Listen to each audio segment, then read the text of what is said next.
What is up, guys? So I get this question a lot. What is my favorite budget phone pick for the iPhone? And I would definitely still go with the iPhone 10 here. And I want to kind of explain why. I've said this a lot on the channel. I just think this is a great value right now at currently sitting at $325 right now. As you can see, that's the cheapest you can get it from, the same version that I have. And if you get it from Amazon refurbished, they do a very good job. But $325, that's a pretty good deal. So basically, why would you get this over the main competitors? What Apple wants you to buy is an iPhone SE 2020, and then there are some other really solid iPhones that are around the same price, like the iPhone XR. And even, why not go cheaper and get the iPhone 8 or 7 that you can get fine for significantly cheaper than this phone. I think this phone hits a lot of the sweet spots that I think a lot of people who are on a budget are definitely going to appreciate. So the main thing that this phone has over the smaller iPhones that Apple is trying to push is just straight up battery life. So I want to start off there because most people, when they complain about the smaller iPhones, it's usually about battery life. So this has a 2,716 milliamp battery, 15 watt charging with a wireless charging as well. And people always ask me, what is my battery health? I got this phone with a really good battery health, so it's 91%. Right now. So with the iPhone 10, you should be getting around 6 hours of screen on time, which is technically a full day's use. Now with something like an iPhone SE or an iPhone 8 or 7, since these have smaller batteries, what's going to happen is you're usually going to get around 4 hours of screen on time. That is one of the biggest things with the smaller iPhones.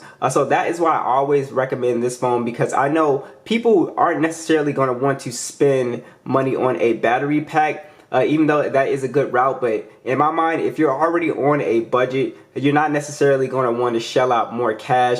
And that's just me, because when you buy this phone, you might want to buy a case, but I don't see people necessarily want to shell out a ton of cash on battery cases and stuff like that. So that's why I say the safer route is just to save up that little extra money and go with the iPhone 10 here. I also think the design on the iPhone 10 has pretty much all the other phones beat. I think it still looks really great, really sleek, even in 2021. Going into 2022, I think this was a very well designed phone when it was first released. It's a glass and metal phone. It's IP67 dust and water resistant as well, and it just feels really nice. And what I like about this design is that you have sort of like the curved edges. So if you notice with the new iPhone 12, it sort of cuts into the hand. This one fits more comfortably in the hand, and it's just more comfortable to hold if you want to rock the phone without a case. But you got your volume rockers, your mute vibration switch, then your charging port, and this phone has stereo speakers, which we will talk about as well. Now, the reason why I still have the iPhone 10 at the top of my list is because of this display. This is a high quality display. Let me stop this before somebody gets like has a seizure. This has a high quality display here, and it's an OLED display, so it's just a super solid looking display color wise and brightness wise. So it's a 5.8 inch display, so it's still relatively compact as well. So if you have smaller hands, this is a phone that you can easily reach the screen with. You don't have to struggle with, you know, a lot of phones being massive these days at 6.4 to 6.8 inches. So this kind of has a compact feel to it. And like I said, it's 1125 by 2436, so the resolution is pretty sharp on this phone, as well as the PPI at 458. So it is a beautiful and nice display. So if you look at the competitors, the most popular one again would be the iPhone SE or the iPhone 8, something like that. Those phones have an IPS display, so they're just not going to give off that color. They're not going to have that brightness. The overall displays are not going to be as good. But one of the downfalls of this display is that, of course, you have the Face ID cutout on here, which some people hate, some people don't. But it really comes down to the person here. And let's talk about Face ID. That is also something that, to me, is not necessarily a pro or a con over the iPhone SE or 8 or something like that, because, you know, in the days with the masks and stuff like that, it's nice to have touch ID on here, so you don't have to pull the mask down. But I do think overall Face ID is a little bit more easier or more convenient to use. I think it's a little bit more fluid to use, but like I said, that really comes down to personal opinion there. But I do like Face ID. It is still very fast on this device. It works great in low light too. So overall, no issues with the display Face ID on this phone. Alright, so another reason I would consider this phone is for the software support. So you do have iOS 14 on here. Remember, the iPhone 7 even has iOS 14. So we don't know how long, software support is going to be for that phone. So I think this phone is going to have a even longer lifespan. So you have the Apple A11 chip on here. No SD card support, of course. 64 gigs of internal storage and 3 gigs of RAM. Now, 64 gigs could be a little bit low by today's standard, but with the cloud storage and stuff like that, I think you can get away with it.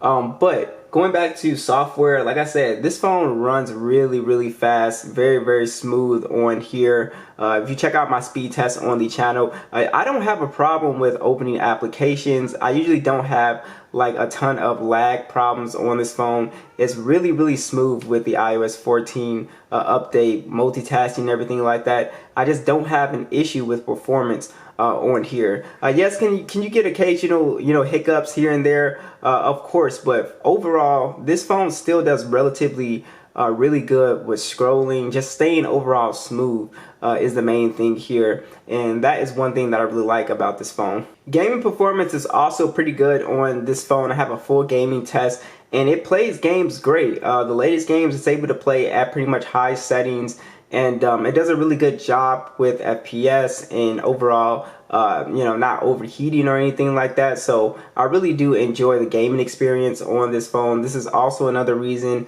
to get it still pretty powerful for that. Now, this phone also has excellent stereo speakers on here. I mean, they sound really good, excellent bass quality on here, and they get pretty loud.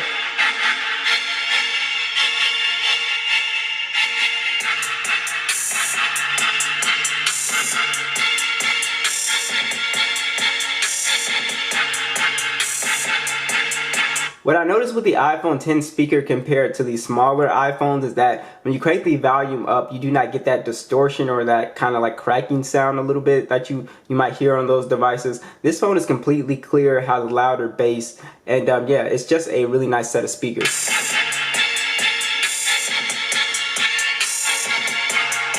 So if you're one of those people that you like to watch a lot of movies and stuff on your phone, listen to music out loud, this phone definitely has awesome speakers set up for you. So I want to talk about the photo quality on this phone because it is still very good. So you do have a 12 megapixel standard and a 12 megapixel telephoto that does 2x optical zoom. It shoots in 4K at 24 frames per second, and then you have a selfie cam at 7 megapixels that shoots in 1080p. And this phone is still perfectly capable of taking some very good shots, guys. As you can see here, color is pretty much on point on this phone. You also have very good detail on this phone. And again, I'm judging it off the price point. I'm not going to judge it off what the iPhone 12 can do or what the newer phones can do. I'm judging it off of 325 and its competition with other Android phones and with the budget iPhone space. So yeah, you can say that it's not as sharp or it has this problem and that problem, but judging it from the price point, I think this is still a great camera. I think it still performs pretty well. And also, I think video is pretty solid, which I will show you. But overall, you can't look at these photos and say that this is still not, a pretty decent camera at this price point. I think anybody that wants to just point and click and take a shot, I think they'll be happy with the performance that they're going to get out of this camera, and that goes with the selfie, and I'll let you guys see the video as well. So I think that's pretty much it. I think that wraps up all of the points that I wanted to make. Just the main points is that it's still fast. It's still got pretty decent battery life compared to the other iPhones.